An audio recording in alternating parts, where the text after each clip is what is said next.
Act 2, Scene 4 of Macbeth. First of all, we would summarize it. And what happens in this scene is that Ross and an old man are talking outside Macbeth's castle.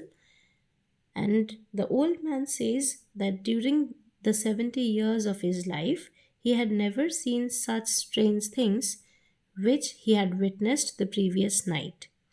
That is the ominous night of Duncan's murder. The one, a high flying falcon was killed by a mousing owl.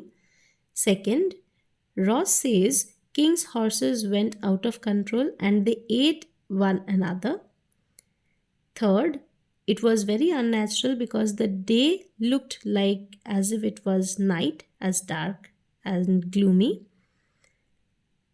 And then Macduff comes. Then more of the things they reveal to each other, and we find that they were quite convinced, or their suspicion was completely falling on Malcolm and Donalbain, who had fled after their father's murder, and therefore no suspicion fell on Macbeth, and Macbeth had gone to Scone for coronation, while Macduff did not want to attend it and preferred to go to his castle at 5.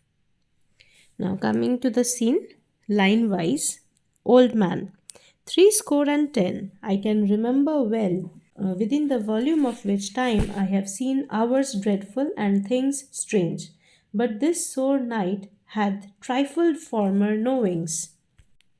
1 means 20. Therefore, 70 means 60 years and 10, so it comes to 70 years. So, in his 70 years of his life, he has never seen something as strange as this, which he had witnessed on that particular night. It was very horrific, dreadful, full of horror, and though he had many experiences in his life, but yet the previous ones were turned completely insignificant when it comes to the comparison of what he had witnessed then. Ross, good father, thou seest the heavens as troubled with man's act, threatens his bloody stage. Ross agrees to this, and then he says that yes, even the heavens reflect that the nature itself, the skies, are threatening the bloody earth with storms because of their bloody, gory deed of murder. By the clock 'tis day, and yet dark night strangles the travelling lamp. Here the travelling lamp is the sun, and then they say, then he says that the clock tells that it is daytime, but dark night is strangling the sun. It's night's predominance or the day's shame that darkness does the face of earth entomb, when living light should kiss it. Or rather, he questions when living light should kiss it.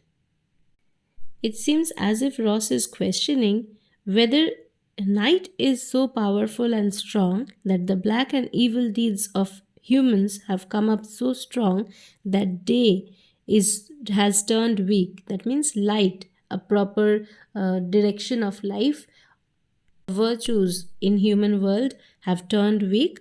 Or is it that darkness covers the earth when it is supposed to be light? That means, is the day ashamed to show itself? Is the nature ashamed to see or witness what the men in the human world, what the men have done, have committed? Old man, 'tis unnatural, even like the deed that's done. On Tuesday last, a falcon, towering in her pride of place, was by a mousing owl hawked at and killed. So it is very unnatural that just like the murder that has been committed, even on last Tuesday, there was a falcon who was circling high up in the sky, but it was caught and killed by an ordinary owl who usually preys on small mouse or small mice, and that too going against the law of nature. So a falcon's rightful place is to be soaring high up in the sky. It is its rightful place, whereas An owl should be normally preying upon mice for its food, but it was totally unnatural and or strange what had been witnessed on that Tuesday. Ross. And Duncan's horses, a thing most strange and certain, beauteous and swift, the minions of their race, turned wild in nature, broke their stalls, flung out, contending against obedience as they would make war with mankind. So, Ross is again describing another unnatural event or incident that he had witnessed about Duncan's horses, which were otherwise very renowned for being beautiful, swift, and the best of their breed, but they had suddenly turned wild and broke out of their stalls and refused to be calmed down, comforted, or refused to be obedient as their usual self, and they acted as if they were at war with mankind and wanted to go against them. So, old man, 'tis said that they eat each other. So, it is said that people said that they even ate each other in their anger, in their violence.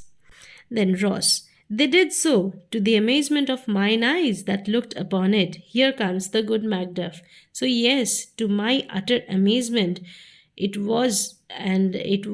is true, and I was witness to that. Now comes Macduff. How goes the world, sir, now? So Macduff says, why, see you not? So don't you see what's going around in the world that you're asking me? What's going around? So Ross, is it known who did this more than bloody deed? So this is something which is more than horrible, more than a horrific deed to be done. And so, do you know, or is there any witness, or is there any other news that can solve this? Macduff, those that Macbeth had slain. So the servants that the servants, it is all about the servants. They had slain, they had killed Duncan. Ross, alas the day. What good could they pretend?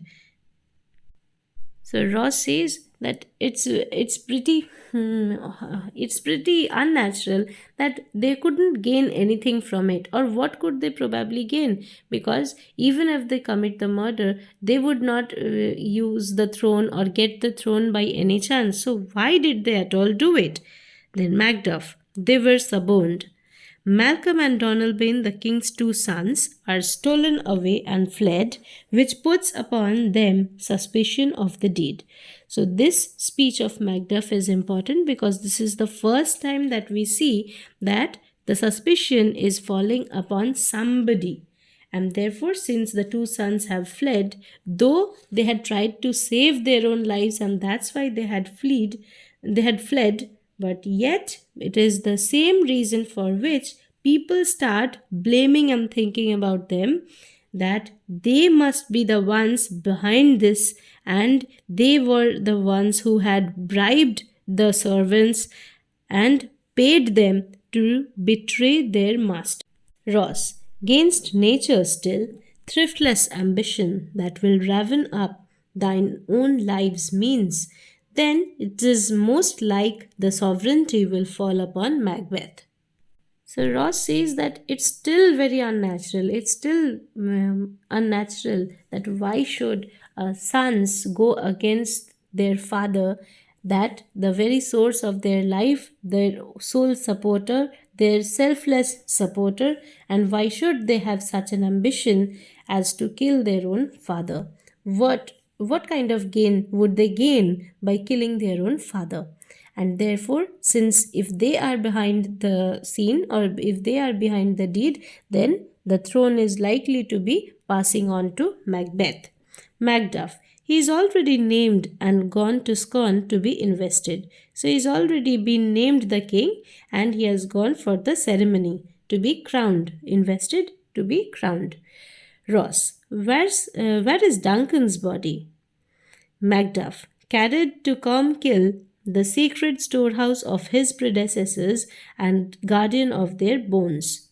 it was carried. So Duncan's body is at the place called Cornkill, and it is the place of his. It is the tomb of his place where the tombs of all his ancestors lie, and their bones are preserved there safe. So remember this one also, that where Duncan's body lies. Ross, will you to Scone? Macduff, no cousin, I will to Fife. So I'm not going to witness the coronation, rather I'm going to Fife. Ross, well, I will thither. So I will go to Scone. I will go there. So I will go there or to that place, whatever, it's the same thing. And one more thing, thriftless ambition that we had. Thriftless means wasteful ambition. And that will raven up. That means that will devour, that will finish off, that will destroy their own lives' source, that has destroyed, that has made them destroy or ruin, that has made them do away with, eradicate, or finish off their own source of life. Now, Macduff, well, may you see things well done there, adieu, lest our old robes sit easier than our new.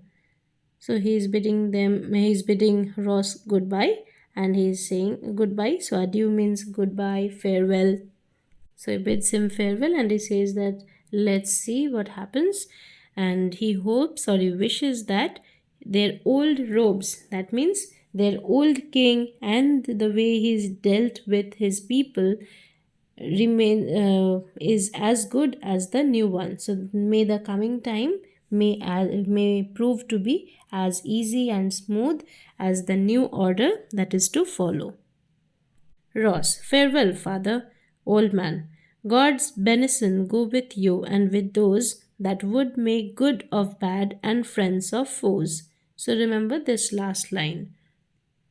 So may God bless you, and may God bless all the people who make good things out of bad and turn enemies into friends.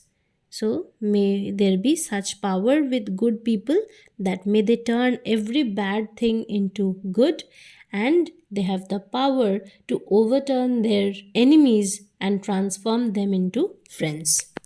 So that's it. So we are done with Act 2, Scene 4.